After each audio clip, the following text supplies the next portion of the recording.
Welcome learner. I, Dr. Neelkamal Saran, Faculty School of Education IGNOU, welcome you to this second video of Unit 11. The title of the unit is Democratic Principles of Education. Now before starting this video, let us see the objectives of this video lesson. The first objective of this video lesson is you will be able to comprehend the basic principles of democracy. You will also be able to critically analyze the applications of democratic principles in education, and you will be able to elucidate the relationships of democracy and education in India. Now the first topic is principles of democracy. There are four basic principles of democracy which is preserved in India. They are liberty, equality, fraternity and justice. Now if you see the preamble of Indian Constitution, it says that the sovereign democratic Republic of India will ensure to all its citizens justice, which is social, economic and political, liberty of thought, expression, belief, faith and worship, equality of status and opportunity to promote among them, all fraternity, assuring the dignity of the individual and the unity of the nation. Apart from these basic principles, democracy, as has already been pointed out, also expresses the ideals of dignity of the individual, cooperation and sharing of responsibility. Now the first principle or one of the important principle of democracy is liberty or freedom. None in the year 1945 asserts that nothing good enters human life except through the free activities of men and women. The free activities which men and women does, only those activities, only good from those activities enters into the human being. Liberty is a Latin word which is derived from liber, which means free. Here liberty means free from all restrictions and freedom to act in a way one wants. But in our society, such meaning of liberty is taken in a negative way. Why? Because human beings are not an animal who can be free from all the restrictions. You must have seen animals, they don't have any restriction. They are free to enter anywhere, they are free to attack anyone, anyone can beat them also. But we, being a human being, we cannot be free from all the restrictions. So in our society, no person can be really permitted to act without any limitations. Hence, what is liberty? Liberty is taken to mean the absence of not all the restrictions, but only those restrictions which are held to be irrational. Means the irrational restrictions are restricted, but the restrictions which are rational, they are not restricted. There is a presence of the restrictions which are rational, and irrational restrictions are absent in liberty. When one talks of freedom, one refers to freedom of thought, action, speech and movement. It is in an atmosphere of freedom that one gets motivated to express himself or herself and to realize his or her potentialities. The optimum growth of man's personality is possible in an environment of freedom and flexibility. If free environment is provided to the people, then only the optimum growth can take place.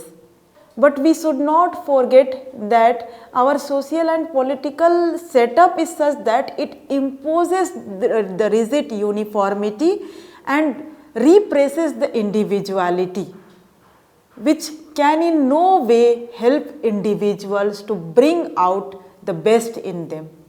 Thus, individuals in a democracy should be free from external forces and avoidable constants so that their conscience will be the best judge of their own conduct and character. Next important principle of democracy is equality. You must have seen the weighing balances. What the people does, they try to make two things equal.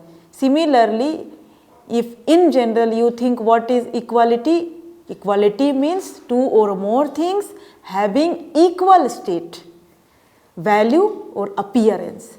But equality in democracy is characterized as every citizen are to be treated same as every other citizen. It means people have the same opportunity, access, same rights and similar social status. The basic principle of equality is that people should not be treated differently on any basis, either it is related to race, sex, gender identity, class, language, religion, age, sexual orientation, national origin, birth status, and even on the basis of disability. So, equality is also a right which says that all individuals have the right to equal treatment and non-discrimination in all the forms, which includes social equality, political equality, economic equality and civil equality, that is all the laws and orders are same for all the citizens. The Universal Declaration of Human Rights UDHR was drawn up in the year 1948. It holds that all individuals are born free and equal in dignity and rights, and further enshrines the right to equality under Article 2, which holds that all individuals have the right to equal fulfillment and enjoyment of their human rights without being treated differently in any way, including on the basis of their race, color, sex, language, religion, political or other opinion, national or social origin, property, birth or other status. Another important principle of democracy is fraternity. Fraternity is a broader concept of living together in a nation with mutual respect and cooperation irrespective of diversities in faith and living styles. Irrespective of the diversities, we being a human being should realize that we are the citizens of same nation, so we should not fight or quarrel with each other in the name of religion or caste or state or on the color, race. So, we should understand that fellow feeling and morale of togetherness is an important characteristics of democracy, and unless the individual feels that he or she belongs to the same humanity, See, he cannot have the feeling of this fellow feeling or the morale of togetherness. Therefore, there should not be discrimination, any kind of discrimination of caste, color, creed, language, place or reason of birth, and resistance and sex in the living and development of individuals. Love, affection, cooperation, sympathy and understanding are the natural outcomes of fraternity which are essential for the success of democracy. Justice is one another important principle of democracy, which means fair treatment of people as the outcome of all the above values, that is liberty, equality, fraternity. It is natural that an individual has the right to justice. He or she cannot be deprived from any opportunity, nor can he or she be debarred from getting his or her dues in all walks of life. Individual cannot be discriminated against on grounds that are unfair or illegal. In case this happens, individuals deserve to go to courts for voicing their grievances and demand justice irrespective of religion, caste, creed or sex. Irrespective of our religion or caste, we can raise our voice and we can demand for justice if any unfair happens to us, any unfair things happens to us. Next topic is democratic principles as applied to education. Now we have studied about the four important principles of democracy, that is liberty, equality, fraternity and justice. Now we will apply this democratic principle or how these democratic principles are applied to education. Let us see that. First is liberty, freedom in education. Let us see how freedom is applied in education. Pestalozzi, one of the early educationists, conceived that the aim of education is freedom from dependence and achievement of self-reliance. According to him, the aim of education is freedom from dependence. On the role of education in life of human beings, Pestalozzi states that education through freedom is emphasized in a democracy and the child is to be educated in an atmosphere of freedom. So, democratic principles of liberty, equality, responsibility, justice and cooperation should find full realization in education to make it effective and meaningful. The foundations of disciplined behavior and good conduct in students is to be laid down from the very beginning through education, so that they can achieve the best in themselves in future and understand the value of freedom as well as essential social controls. The students need to give adequate academic freedom. They should be made free from any external influence that prevents them from seeing and saying the truth. So, education should provide, should make them free from any kind of external influence which prevents them in seeing and saying the truth. They must also develop encourage and competence to investigate the truth with the help of education. Education should also encourage to utilize their freedom to perform their duties and fulfill their responsibilities with belief and sincerity. Let us see what is equality in education or how equality is applied in education. Rousseau has pointed out that due to the diversities in circumstances and privileges, students show differences in their performance and achievement. The difference in the performance and achievement of the students is due to the diversities in the circumstances and privileges. It is therefore vital to provide adequate facilities to children to develop their abilities to the optimum. And equality of educational opportunity is essential to achieve this purpose.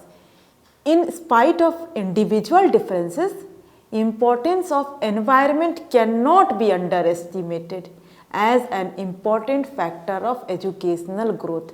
So, in the educational growth of a child, the importance of environment cannot be neglected. So, environment plays an important role in the growth and development of child. In spite of a lot of individual differences, they are able to perform and achieve in similar manner if the environment will be, such environment will be provided to them. Hence, emphasis is laid on quantitative equality of education irrespective of caste, creed, color, social status or financial condition of individuals. So, emphasis should be given on the quantitative equality of education. The Education Commission in the year 1964 to 66 have rightly observed one of the important social objective of education is to equalize opportunity, enabling the backward or underprivileged classes and individuals to use education as a device for the improvement of their condition. So, every society that values social justice and is concerned to improve the share of the common man and cultivate all available talent, they must ensure progressive equality of opportunity to all sections of the population. This equality of opportunity should be provided to all sections of the population or society. Now, let us see the fraternity in education.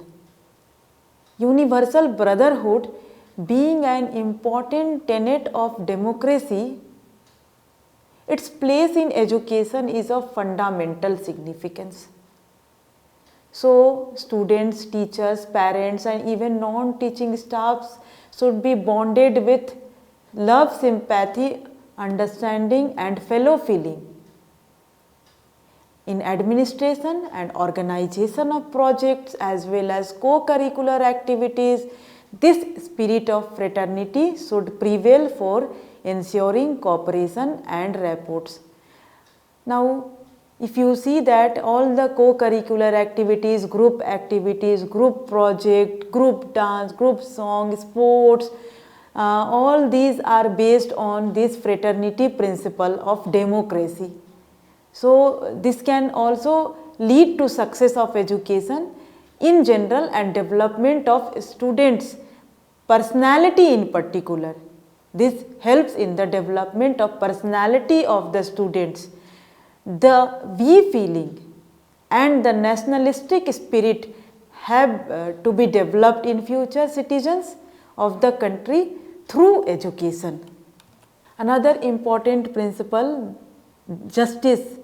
What is the role of justice and how this justice is applied in education? Let us see that. As an outcome of the above characteristics of democracy, it is essential that justice should be ensured in education. Equalization of educational opportunity, liberty, fraternity are basic to justice. In order to train the students in citizenship, it is necessary that the ideal of social and economic justice is inculcated in them.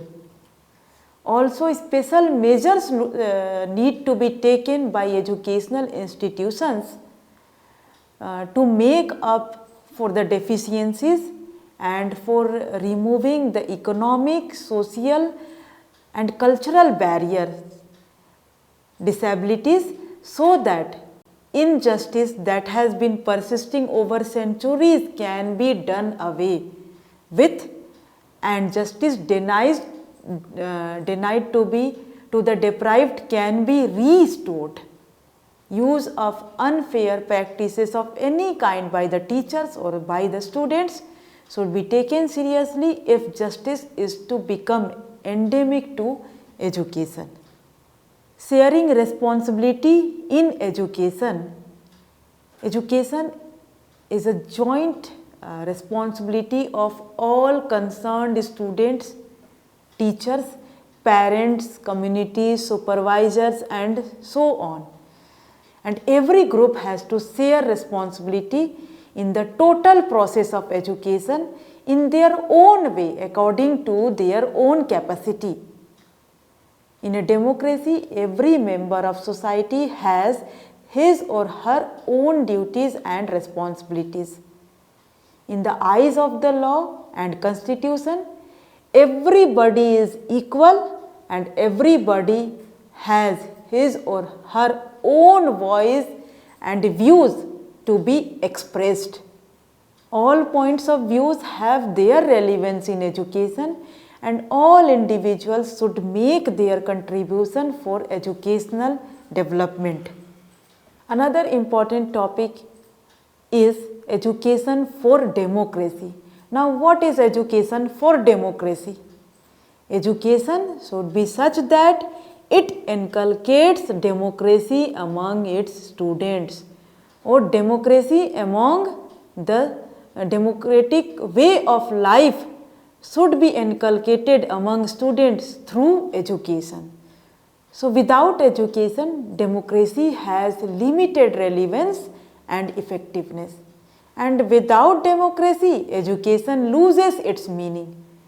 So, democracy and education have a reciprocal relation and one cannot thrive without the other.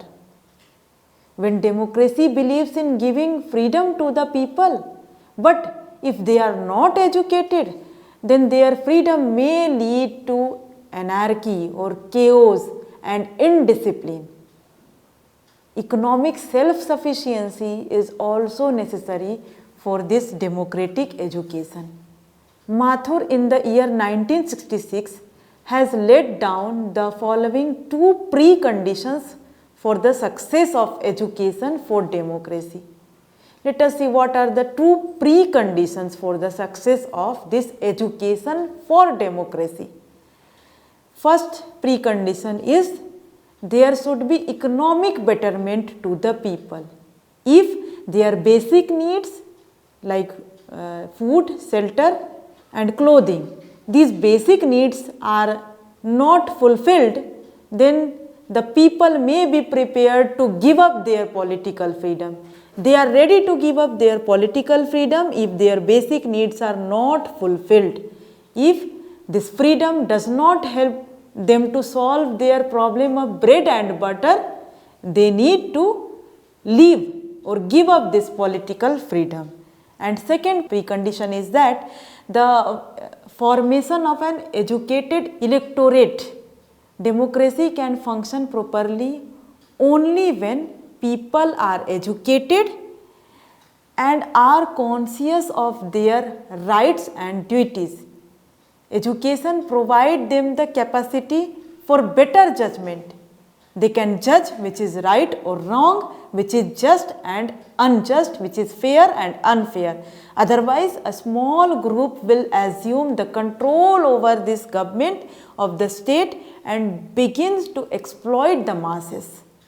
And besides this, the basic aim of education for healthy democracy are development of well integrated and harmonious personality of an individual, character building, including moral and ethical development of the individual is also a basic aim of education.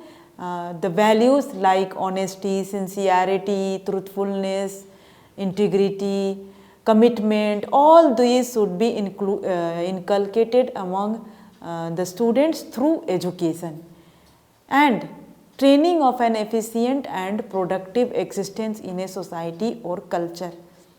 Citizens who can contribute to their countries, such type of citizens should be developed through this education. So, these are the basic aim for healthy democracy. Next important topic is democratization of education. Now, what does this democratization of education means? It means the entire education system, its aim, curriculum, methodology, class management, school organization, supervision, etc. has to be democratized in order to make democracy as well as education a success. So, all these need to be democratized in order to make democracy and education a success. The principles of democracy like liberty, equality, this fraternity, fellow feeling, cooperation, sharing responsibilities and so on are to be introduced and practiced and transcended so that education will not only be democratic in form but also in spirit. It should not only be in the form but it should come in the spirit. It should be in spirit also. Democratization of education has to be considered from the point of view of two dimensions. One is quantitative dimension and another is qualitative dimension. Now, let us see the quantitative dimension of democratization of education. The Constitution of India was adopted on 26th January 1950 and declared India a sovereign democratic republic. So, it was realized that right to education should be allowed as far as the country's economic capacity allows. This right to education should be provided to the citizens. So, Article 45 very hopefully enunciated that the state shall endeavour to provide within a period of 10 years from the commencement of the Constitution for free and compulsory education to all children until they complete the age of 14 years. And as per the directive principles of the state policy, attempts were made to promote elementary education in the country. India has made a reasonable progress as far as the quantitative expansion of education is concerned. In the year 1947, the percentage of literacy was only 16%, which has increased to 74.04% in the year 2011. And for the first time in the history of independent India, the number of literate persons is now more than the number of illiterates. Since independence, there has been a substantial increase in enrollment at all levels of education. Since independence, continuous increase has been realized in terms of numbers of schools, colleges, universities, students enrollment, appointment of teachers, literacy rate, male literacy, female literacy, etc. But at the same time, this universalization of elementary education is still a distant goal to be achieved. Children still not enrolled in schools at the primary stage belong to the weaker section of society, including SC/ST groups, girls, agriculture workers and slum dwellers. They are still not enrolled in the school at the primary stage. It is estimated that more than 2/3 of the non-enrolled children are girls, and more than 80% of the non-enrolled children are in the 9 educationally backward states of the country. These states are Andhra Pradesh, Assam, Bihar, Jammu and Kashmir, Madhya Pradesh, Odisha, Rajasthan, Uttar Pradesh and West Bengal. Now various steps are being taken for universalization of elementary education by the coming years. Next is, let us see the qualitative democratization of education. Democratization of education is not merely equality of educational opportunity to increase in the number of individuals enrolled in the educational institution. It also implies the standardization of educational facilities. This means that democratization of education would also involve providing at least reasonable infrastructure facilities, intellectual and technical know-how, as well as scope for co-curricular activities to all individuals in democracy. Democratization of education presupposes a national commitment including a large majority of people and maximization of this physical, material and intellectual resources. One of the study conducted by Gault in the year 1973 under the auspices of UNESCO has revealed that democratization of education refers to both equality of opportunity and achievement of goals, which it also implies two things. First one is all should get education without discrimination, and second is each should be given opportunity according to one's ability.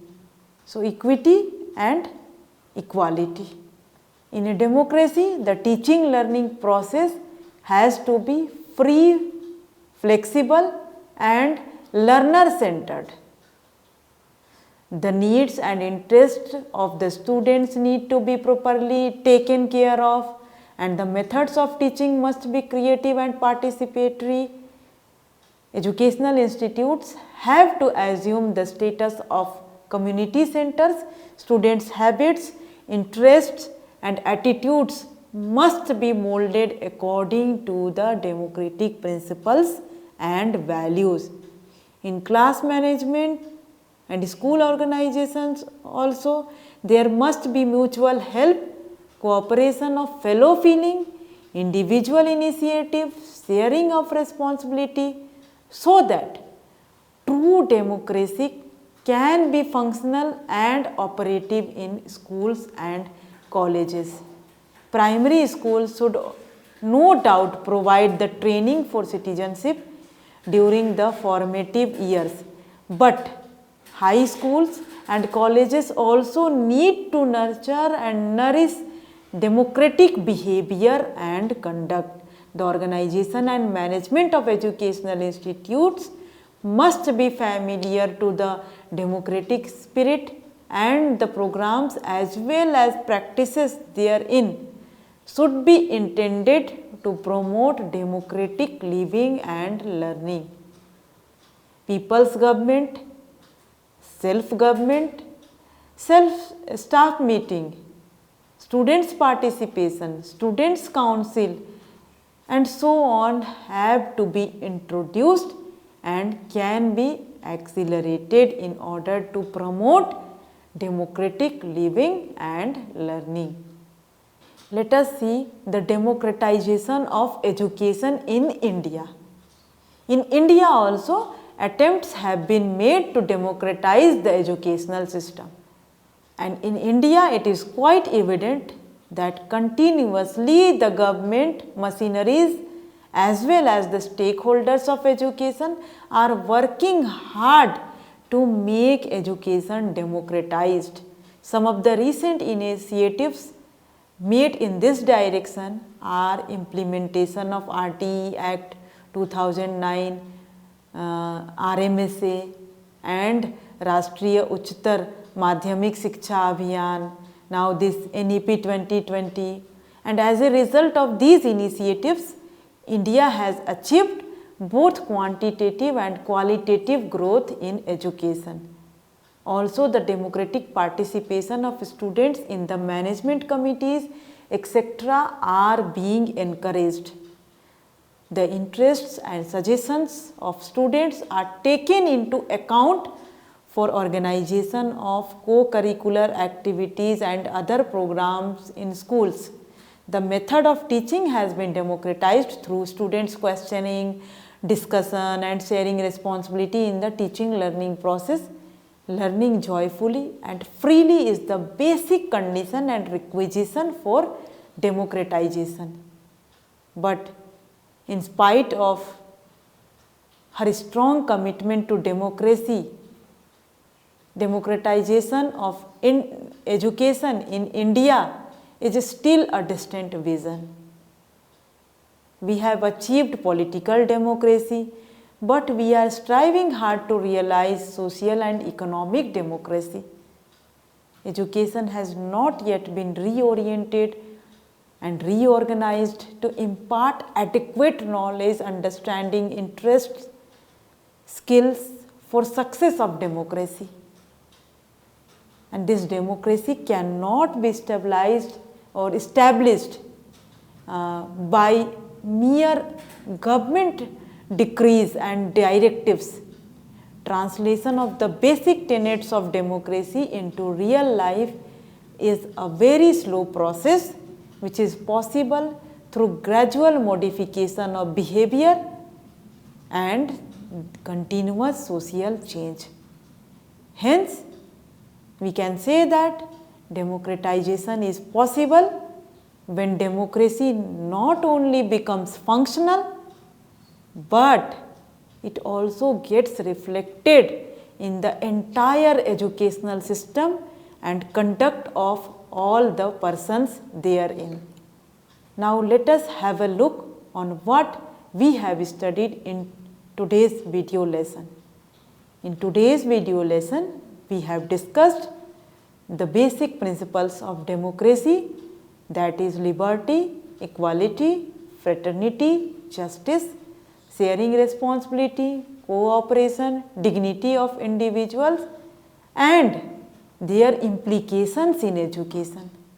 We have also discussed about the fundamentals of education for democracy, and in the end we have discussed about quantitative and qualitative democratization of education with special reference to the Indian context. I have some assessment question for you all. The first question is, how is the principle of freedom applied to education? Second question is, what are the basic aims of education for democracy? And the third question is, explain the quantitative dimension of democratization of education. In the next video lesson, we will discuss about the other part of the democratic principles of education.